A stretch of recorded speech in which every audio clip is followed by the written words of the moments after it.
भैया मीडिया वाले जी।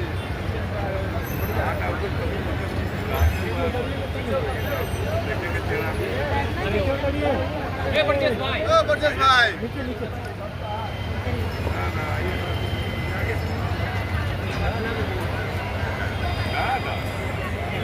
हमारी पार्टी के राष्ट्रीय महासचिव कांग्रेस दीपंकर भट्टाचार्य जी, कार्यक्रम के अध्यक्ष मंडल के साथी, मंच पर उपस्थित पार्टी के सांसद और विधायक साथी, सभी सम्मानित नेतागण और पूरे बिहार के अलग अलग जिलों से यहाँ पर आए तमाम साथियों को, यात्रा में मौजूद सभी हमारे जाबाज साथियों को मैं अपनी तरफ से क्रांतिकारी लाल सलाम पेश करता हूँ। और न्यायपूर्ण बिहार बनाने के लिए अभी हम लोगों ने यात्रा निकाली। लोग कहते हैं कि इंसान की 3 जरूरतें हैं, 3 बुनियादी जरूरत, रोटी, कपड़ा, मकान, लेकिन हम कहेंगे कि एक चौथा भी है और वो है न्याय। एक बड़े कवि ने कहा कि जैसे इंसान को रोटी चाहिए, हर दिन रोटी चाहिए, पौष्टिक और स्वादिष्ट रोटी चाहिए, वैसे ही इंसान को न्याय चाहिए, हर दिन न्याय चाहिए, पौष्टिक और स्वादिष्ट न्याय चाहिए। और ये जो न्याय यात्रा निकला, जिसमें समाज के हर तबके को न्याय मिले, एक ऐसा बिहार हो जहां पे हर भूमिहीन को 5 डिसमिल जमीन मिले, कच्चे मकान वाले गरीबों को पक्का मकान मिले और सरकार की घोषणा जिन गरीबों के लिए हुई है उनको 2 लाख रुपए मिले। ये अद्भुत विडंबना है बिहार के साथ कि एक तरफ बिहार के मुखिया नीतीश कुमार इस बिहार में जातीय गणना करके घोषित करते हैं कि बिहार में कितनी गरीबी है, और फिर उसी गरीब को और ज्यादा गरीब कैसे बना देना है, इसका भी साथ ही साथ रास्ता तैयार कर देते हैं। स्मार्ट मीटर को लेकर के आप सब लोग जानते हैं, लेकिन सरकार की बदमाशी देखिए। आज पूरे बिहार के अंदर सभी डीएम को आदेश दे दिया गया है, सीओ को आदेश दे दिया गया है कि काम धंधा छोड़ करके और स्मार्ट मीटर का गुणगान कीजिए, और गुणगान एक से एक हो रहा है। लेकिन हकीकत है कि पहले जिस गरीब को अपने यहाँ 1 महीने का जितना बिजली बिल देना पड़ता था, उतने का रिचार्ज करने पर 1 सप्ताह में खत्म हो जा रहा है, और ये पूरे बिहार के साथ हो रहा है। इसीलिए हम सरकार से कहेंगे कि भाकपा माले की जो पुरानी मांग है, तमाम बिहार वासियों को 200 यूनिट बिजली मुफ्त कीजिए, वो आपको करना पड़ेगा। स्मार्ट मीटर हटाना पड़ेगा, वरना 2025 में बिहार की जनता आपको छोड़ने वाली नहीं है, आपको गति से हटा करके हम लोग माने। साथियों, और भी तमाम सवाल है। इस यात्रा में जब हम लोगों ने नालंदा से यात्रा शुरू किया, बिहार शरीफ से होते हुए नालंदा के 5 प्रखंड, उसके बाद जहानाबाद के 3 प्रखंड, उसके बाद हम लोग मसौरी पहुंचे और फिर पालीगंज और दुल्हिन बाजार का इलाका में गए। जनता के बीच एक और मांग है, और वो मांग है सामाजिक कल्याण पेंशन। गरीब बुजुर्गों का, विधवा महिलाओं का और विकलांगों का एक बड़ा सहारा होता है सामाजिक कल्याण पेंशन। लेकिन इस महंगाई के दौर में आप देखिए कि सरकार न जाने कितने दशक से इस महंगाई, इस पेंशन योजना को केवल 400 करके रखा हुआ।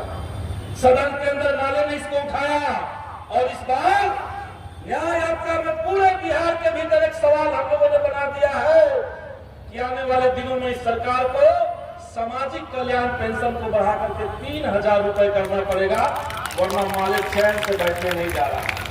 तो ऐसे तमाम मुद्दे जो जनता से जुड़े हुए हैं उसको हम लोगों ने उठाया। लेकिन ठीक उसी समय जब हमारे साथी सड़कों पर उतर करके हजारों किलोमीटर पैदल चल के जनता की बात कर रहे थे, उसी समय भाजपा के एक सांसद वो भी बिहार में यात्रा निकाले। और उनकी यात्रा का नाम है हिंदू स्वाभिमान यात्रा। हम गिरिराज सिंह से पूछना चाहते हैं कि उस हिंदू का, उस दलित का, उस गरीब का क्या स्वाभिमान आप आंकते हैं, जिनके पास घर के लिए जमीन नहीं है, जिनके पास मकान नहीं है, जिसके बाल बच्चे स्कूल नहीं जा पाते हैं, जिनके बाल बच्चों के पास कोई रोजगार नहीं है, इसका कौन सा स्वाभिमान? तो जनता के मुद्दों पर आपको बात नहीं करनी है। आपको लगता है कि बिहार में सस्ती राजनीति है, हिंदू मुसलमानों के बीच में तनाव पैदा कर लीजिए। और उनसे भी आगे बढ़कर के हमने देखा कि एक अररिया के सांसद कह रहे हैं कि अररिया में केवल हिंदू रहेंगे, जैसे उनको लगता है कि अररिया बिहार और भारत उनके पिताजी का है। उनको हम बताना चाहते हैं कि इस हिंदुस्तान को आजाद करवाने में इस देश के और हिंदू मुसलमानों ने साझी शहादत दी है, और इसीलिए संविधान के खिलाफ में जाकर के कोई बयानबाजी, किसी तरह का विभाजनकारी बयान भाजपा वाले बर्दाश्त नहीं करेगा, ईंट से ईंट बजा देगा। और बिहार की जनता जानती है सांप्रदायिकों को कैसे खदेड़ा जाता है। हम लोग जानते हैं कि ये जो तानाशाही, फांसीवादी मिजाज के, नफरत करने वाले लोग हैं, इनको कैसे सत्ता से बेदखल किया जाता है। तो साथियों, इस यात्रा का आज भले समापन हो रहा है, लेकिन जो मुद्दे हम लोगों ने उठाए हैं, जो संघर्ष हम लोगों ने छेड़ दिया है, आज इस न्याय सम्मेलन से उसमें और तेवर भर के, जज्बे को और बुलंदी करके हम लोग आगे लड़ेंगे। या तो सरकार हमारी बात सुनेगी, या 2025 में बिहार की जनता इनको सत्ता से खदेड़ करके दम लेगी। इसी अपील के साथ, इसी शुभकामना के साथ मैं अपनी बात खत्म करूंगा। सभी साथियों का बहुत बहुत धन्यवाद। इनकलाब जिंदाबाद, भाजपा वाले जिंदाबाद।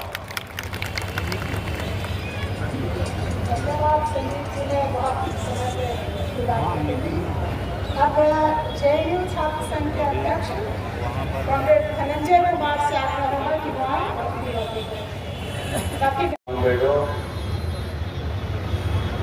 पार्टी महासचिव कॉमरेड दीपंकर भट्टाचार्य जी, राज्य सचिव कॉमरेड कुणाल जी,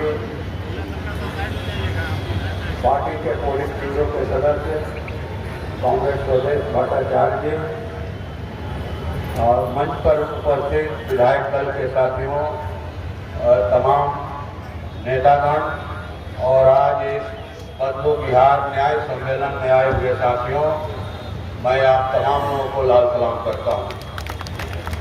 साथियों, इस बार 2024 के लोकसभा चुनाव में बिहार के साथियों ने 2 सदस्यीय संसदीय दल लोकसभा के अंदर भेजा है।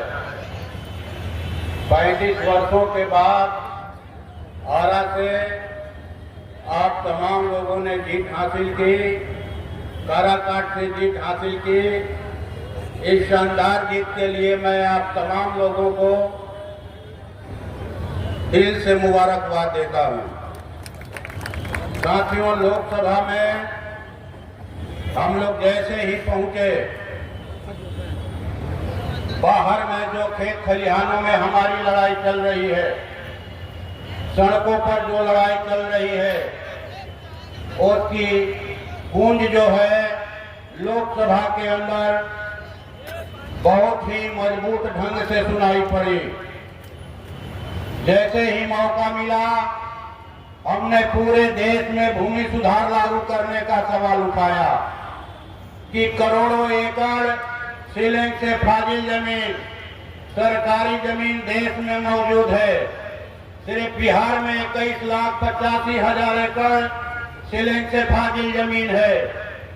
आप इस जमीन को भूमि माफियाओं के, भूस्वामियों के, दादा बाबू लोगों के कब्जे से मुक्त कराकर, जो कब्जा उन लोगों ने राइफल बंदूक के बल पर न्यायालयों का सहारा लेकर के कर रखा है, मुक्त कराइए और भूमिहीनों को खेती लायक जमीन और बासगीत जमीन दीजिए। लोग जमीन के अभाव में आहर पोखर के पिंड पर, समुद्र और नदी के किनारे मौत के मुंह में एक चिमकी तान कर एक झोपड़ी लगाकर रहते हैं। हमने देखा पिछले दिनों वायनाड में, केरल में जो समुद्री तूफान आया, 500 से ज्यादा गरीबों की मौत हो गई। हमारे माननीय गृह मंत्री जी ने कहा कि हमने पहले से उनको आगाह किया था कि तूफान आने वाला है, आप जाइए, हट जाइए, जगह छोड़ दीजिए। हम लोगों ने पूछा उनसे कि क्या मोदी जी की सरकार की जिम्मेवारी लोगों को खतरे से आगाह करना है? अगर आपने उनके लिए वैकल्पिक व्यवस्था की होती, कहीं उनको जमीन दिया होता, कहीं उनको मकान बना करके दिया होता, तो आज वो मौत के गाल में नहीं समाते। आपकी जवाबदेही है, आप वैकल्पिक व्यवस्था कीजिए। लोग मजबूरी में जाकर के खतरे के बीच में रहते हैं। लोग किसको शौक है कि गांव घर छोड़कर वो माह मैदान में बसे, वो समुद्र और नदियों के किनारे बसे काल के गाल में समाने के लिए। हमने ये सवाल उठाया, हमने कहा कि पूरे देश में खेती घाटे में जा रही है और घाटे की खेती का भार देश के बटाईदार किसानों ने अपने कंधे पर उठा करके रखा है। 77% से ज्यादा सिर्फ बिहार में बटाईदारी पर खेती होती है, लेकिन उन बटाईदार किसानों को कोई सरकारी सुविधा नहीं मिलती कृषि की। राज्य और केंद्र सरकारों का हजारों लाखों करोड़ का जो कृषि बजट है, उनको उसका लाभ नहीं मिलता, इसलिए कि उनके पास खेती करने का कोई प्रमाण नहीं है। हमने मांग किया कि आप पूरे देश में बटाईदार किसानों का रजिस्ट्रेशन कराइए, उनको पहचान पत्र दीजिए, ताकि उन्हें भी फसल क्षति का मुआवजा मिल सके, उनका भी जो अनाज सरकारी रेट पर क्रय केंद्रों पर खरीदा जा सके, वो भी बैंकों में अपना केसीसी खोल सके और सब्सिडी वाला उनको भी कृषि यंत्र मिल सके। हमने ये सवाल उठाया। हमने सवाल उठाया देश के खुदरा व्यवसायियों का, फुटपाथी दुकानदारों का, छोटे मझोले दुकानदारों का, कि देश की दुकानदारी है, देश का जो खुदरा व्यापार है, वह नोटबंदी के समय से ही बेपटरी हो चुका है। कोरोना काल में जो 3 बार लॉकडाउन लगा, दुकानें बंद रही और जो छोटे मझोले व्यवसायी थे, कई लोगों ने कहा, हमने बिहार विधानसभा को भी विषय बनाया, ध्यान आकर्षण लाया था कि आप वैसे व्यापारियों की जिनकी हालत खराब हो गई कोरोना काल में, अपनी बीवी का गहना बनती रह करके कर्जा लेकर के किसी तरह से अपने परिवार को जिंदा रखा, और अब हम लोग देख रहे हैं कि एक ऑनलाइन व्यापार आया है। ऑनलाइन व्यापार के कारण उनकी 40% दुकानदारी जो है मारी गई है। अब देहातों के चट्टी बाजारों पर, कस्बों में ग्राहकों की भीड़ नहीं होती। एक महंगाई है, दूसरी उनकी क्रय शक्ति घटी हुई है, और तीसरा ये ऑनलाइन व्यापार आ गया है। हम लोगों ने कहा कि आप देश के खुदरा व्यापारियों की दशा सुधारने के लिए देश में व्यवसायिक आयोग का गठन कीजिए, ये मांग किया हम लोगों ने। हमने मांग किया कि सहारा इंडिया के जो निवेशक हैं, देश में उनकी संख्या 13 करोड़ है। 13 करोड़ निवेशकों का 2.5 लाख करोड़ रुपया सहारा इंडिया के पास है, और सरकार भी उनके पक्ष में खड़ी है। वो पैसा उनको दिलवाए, ब्याज सहित दिलवाए। हमारे माननीय वित्त मंत्री सीतारमण जी ने कहा कि हम तो पैसा देना चाहते हैं, लोग पैसा लेना नहीं आ रहे हैं, आप कागज लाइए, पैसा ले जाइए। हमने पोर्टल खोला है। हमने कहा कि ये गांव के गरीब रोपनी ढोपनी करने वाली महिलाएं आपके पोर्टल के बारे में नहीं जानती। जो फुटपाथी दुकानदार हैं, रिक्शा, टमटम, टेम्पू, ठेला चलाने वाले लोग हैं, वो आपके पोर्टल के बारे में नहीं जानते। वो अपने उस एजेंट के बारे में जानते हैं, गांव कस्बे के, जिनके मार्फत उन्होंने सहारा इंडिया में पैसा दिया है। आप सहारा के जरिए उन एजेंटों के मार्फत आप पैसा दिलवाइए, निवेशकों का पैसा दिलवाइए, ब्याज सहित पैसा दिलवाइए जिन निवेशकों और एजेंटों की।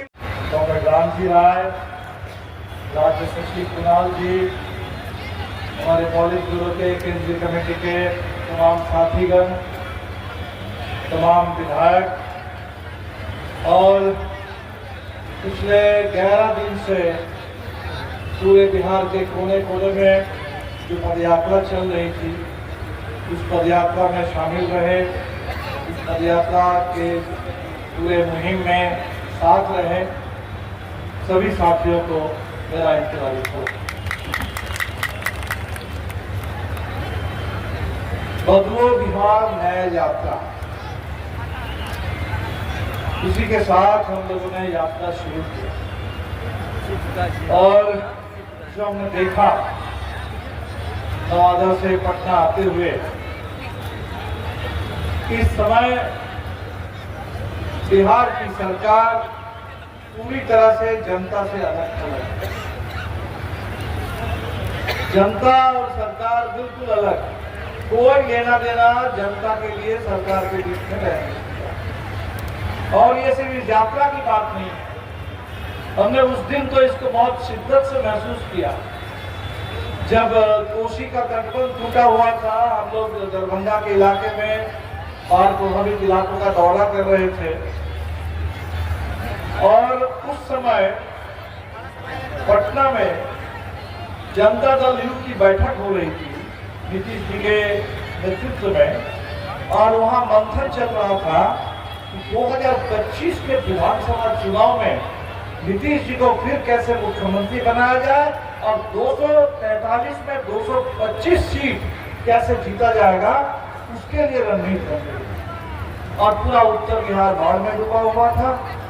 पूरे बिहार में लोग भूमि सर्वे को लेकर परेशान, स्मार्ट मीटर को लेकर परेशान, सरकार का इससे कोई लेना देना। तो बिहार अब ऐसे एक मोड़ पर पहुंच गया है जहां सरकार वो अपने में ही मस्त है, सत्ता के घमंड में चूर है, मस्त है। आप कहेंगे कि स्मार्ट मीटर से परेशान है, वो आपको समझाएंगे कि स्मार्ट मीटर से आप स्मार्ट बनेंगे। बिहार को स्मार्ट बनाने का तरीका है कि बिहार के घर घर में स्मार्ट मीटर लेकर के लूट मीटर लगा, हर बात पे आपसे झूठ बोलना, आपके किसी सवाल का कोई जवाब ना देना, किसी से कोई बात नहीं करना। एक ऐसी अहंकारी सरकार इस समय बिहार में मौजूद है और कहते हैं कि डबल इंजन की सरकार, एक पटना में एक दिल्ली में, और दोनों मिलकर के, कोई अलग नहीं है, दोनों बिल्कुल मिले हुए हैं और दोनों मिलकर के बिहार की जनता पर इस समय लगातार उनके साथ धोखाधड़ी, उनके ऊपर हमले, पूरे बिहार में लूट और भ्रष्टाचार और अपराध ये माहौल बन गया। और इसीलिए हमने देखा कि जाका से गरीबों की जो उम्मीद जगी है कि कम से कम गरीबों की बात सुनने के लिए कोई आ रहा है, गरीबों के एजेंडे पर बात हो रही है। अभी जब नवादा में हुआ,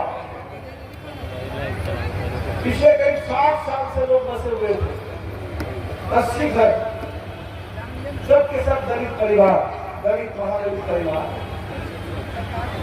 और अगर ये रात के अंधेरे में उस समय आग लगा दिया होता, लोग सोए हुए स्थिति में अगर होते, तो आज हम लोग नवादा में सिर्फ घर जलाने की बात नहीं कर रहे होते, नवादा में बहुत बड़ा एक जनसंहार हो गया रहता।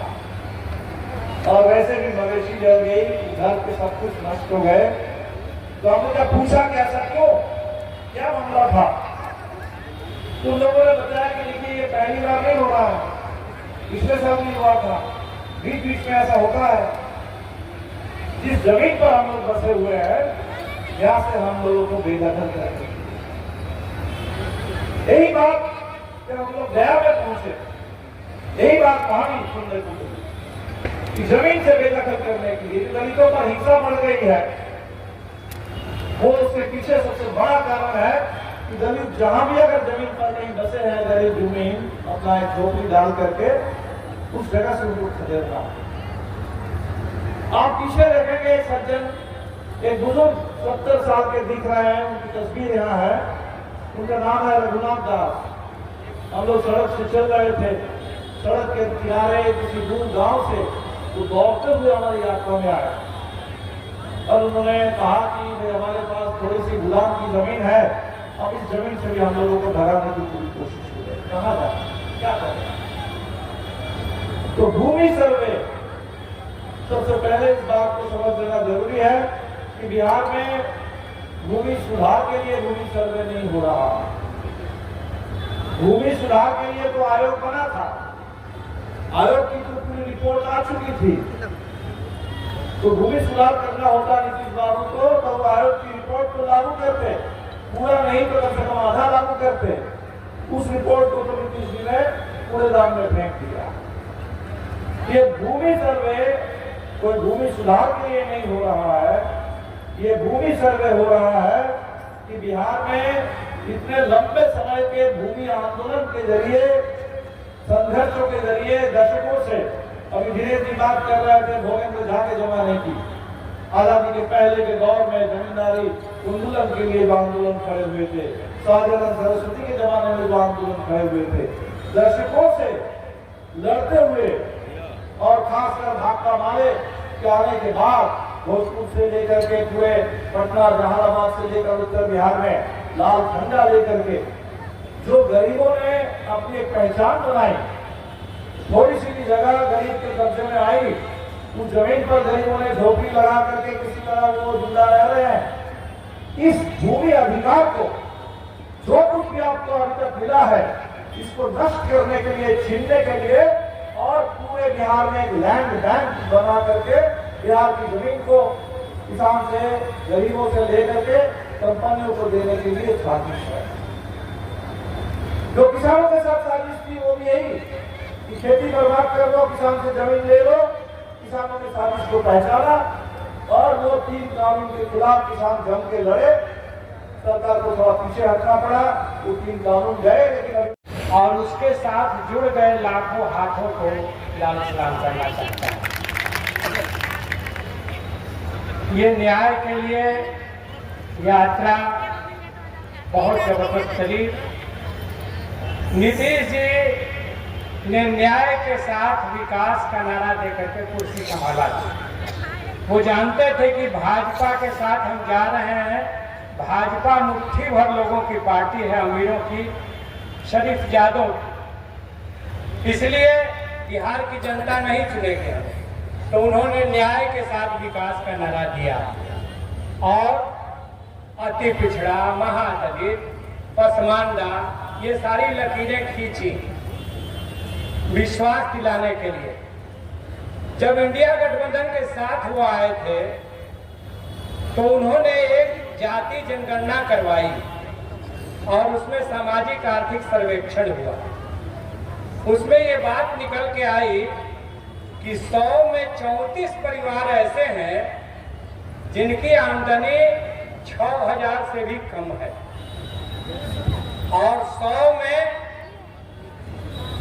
63 परिवार ऐसे हैं, 63% जिनकी आमदनी 10,000 से भी कम है।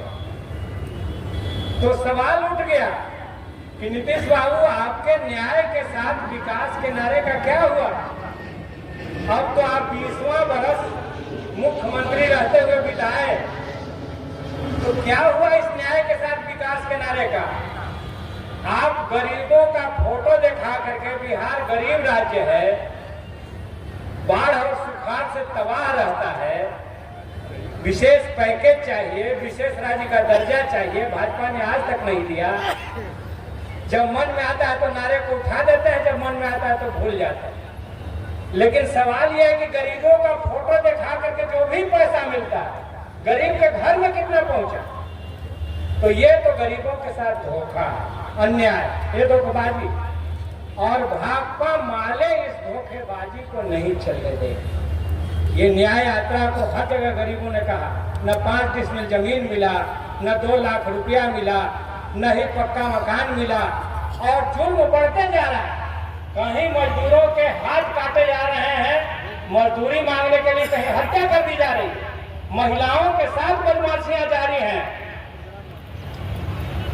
अभी गिरिराज सिंह एक हिंदू स्वाभिमान यात्रा पर निकले। ये वही गिरिराज सिंह हैं जिन्होंने 11 साल के 2 बच्चों के पानी पीने को लेकर हुए झगड़े को बेगूसराय में होली के समय सांप्रदायिक रंग देते हुए कहा था कि अब क्या बेगूसराय और बिहार में भी हिंदू नहीं रहेंगे। ये वही गिरिराज सिंह है। मैं पूछना चाहता हूं उनसे कि ये हाथ किनका काटा गया गिरिराज बाबू, और काटने वाले कौन लोग थे? ये नवादा में गरीबों की झोपड़ियों में आग लगाने वाले लोग कौन थे और जिनकी झोपड़ियां जलाई गई वो कौन थे? आप बकवास बंद करिए। आपकी राजनीति से बिहार परिचित है। आप सांप्रदायिक ध्रुवीकरण करना चाहते हैं, दंगा फसाद करवाना चाहते हैं बिहार में, और कुछ नहीं। आप जो ये सोच रहे हैं भाजपा के लोग कि नीतीश जी अब बूढ़े हो रहे हैं, थोड़ा दिन में आंख से कम दिखाई देगा, कान से कम सुनाई देगा, तो जैसे नवीन पटनायक को धकिया करके कुर्सी कब्जा कर लिया, वैसे ही बिहार में भी हम मुख्य कुर्सी पर बैठ जाएंगे। तो ये आप जान लीजिए, ये उड़ीसा नहीं है बिहार। यहाँ लाल झंडों की भाकपा माले की मजबूत ताकत है, यहाँ समाजवादियों की मजबूत ताकत है। इसलिए आपकी दाल गलने वाली नहीं है, ये बिहार है। बिहार झारखंड एक था तो ये बिरसा मुंडा की धरती है। यहाँ पर अभी हमने 7 शहीद विद्यार्थियों के स्मारक पर माल्यार्पण किया। तो मैं कहना चाहता हूँ कि आपकी दाल गलने वाली नहीं है। और एक बात और, कल पत्रकार पूछ रहे थे कि अडानी मीटर वाला मामला आपका सरकार ने मानने से इनकार कर दिया है। सर्वे से जमीन सर्वे से भी मंत्री ने साफ साफ कह दिया कि लागू होगा। तो क्या हम अराजकतावादी हैं? आज देश के किसानों को कहा जाता है अन्नदाता नहीं, उनको कहा जा रहा है कि वे ट्रबल मेकर हैं, गड़बड़ी पैदा करने वाले हैं। अरे देश इन्हीं मजदूरों ने, गरीबों ने आजाद कराया, अंग्रेजों से लोहा लिया और अब हम ट्रबल मेकर हो गए। तो क्या ये देश अब मजदूरों किसानों के लिए नहीं है, कंपनियों की दलाली के लिए है, दलालों का है? हम कहना चाहते हैं कि ये देश हमारा है, हम मिट्टी से जुड़े हुए लोग हैं, अपना हक अधिकार नहीं छोड़ेंगे और इस पर लड़ाई चलेगी। भूमि सुधार लागू करना होगा आपको। हर कुछ आखिर अडानी को दे देने के लिए आप क्यों समर्पित किए हुए हैं देश को, और नीतीश जी जैसे लोग उसको सपोर्ट किए हुए हैं। तो मैं ज्यादा नहीं कहूंगा। इस न्याय सम्मेलन से हम यही कहेंगे कि हिंदुस्तान के गरीबों, बिहार तुम्हारी लड़ाई आगे बढ़कर के लड़ने के लिए तैयार हो चुका है। और देश भर में आज भाकपा माले जब पार्लियामेंट में पहुंची है तो हिंदुस्तान के तमाम गरीबों को ये भरोसा रखना चाहिए, मजदूरों किसानों को भरोसा रखना चाहिए कि भाकपा माले हिंदुस्तान के गरीबों को आवाज देगी और बिहार के लोग उसकी अगुवाई करेंगे, उसमें डट करके खड़े रहेंगे, लड़ाई लड़ेंगे। तो मैं इन्हीं शब्दों के साथ मजदूरों के साथ, किसानों के साथ, नौजवानों के साथ और महिलाओं के साथ जो लगातार अन्याय बढ़ रहा है, चाहे फसलों के वाजिब दाम हो, रोजगार के सवाल हो, महंगाई के सवाल हो, अब न्यायपूर्ण बिहार के लिए बदलाव जरूरी है। ये साफ साफ बात साबित हो गया है। और दूसरी बात ये हम कहना चाहते हैं कि बिना गरीबों को न्याय दिए हर विकास अधूरा, यह बात भी साफ है। तो इन्हीं शब्दों के साथ आपको धन्यवाद देते हुए कि आपने मुझे सुना, एक बार फिर से आप सबको लाल सलाम करते हुए, क्रांतिकारी अभिनंदन करते हुए अपनी बात समाप्त करता हूँ। धन्यवाद।